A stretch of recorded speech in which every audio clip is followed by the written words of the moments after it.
इनको आपने ख़त्म करना है या नहीं करना।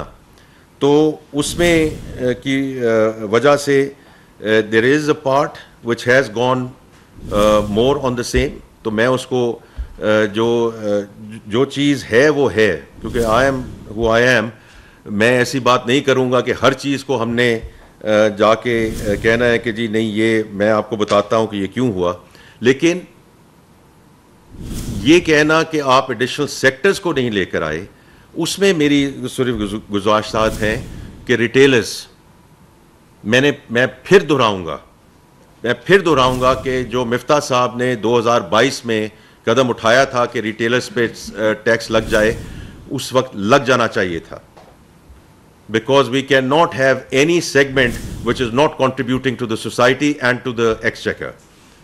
तो अगर वो उस वक्त लग गया होता, वो जो एक बॉयंसी का एलिमेंट, मैं लेकिन टेक्निकल बात नहीं करना चाहता, वो एक ख़ास रकम हो चुकी होती इस वक्त 2024 में।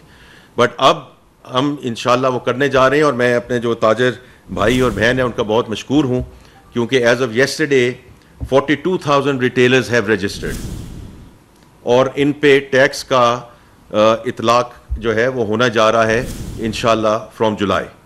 तो ये बड़ी क्लियर बात मैं करना चाहता हूं, ताकि इसमें कोई उभाम ना रहे कि हम एडिशनल नहीं लेकर आ रहे। इसी तरह रियल एस्टेट का सेक्टर है, उसमें डिमांड साइड पे तो हमने किया हुआ था, अब हम सप्लाई साइड जो है, जो हमारे भाई और बहन जो डेवलपर्स हैं और जो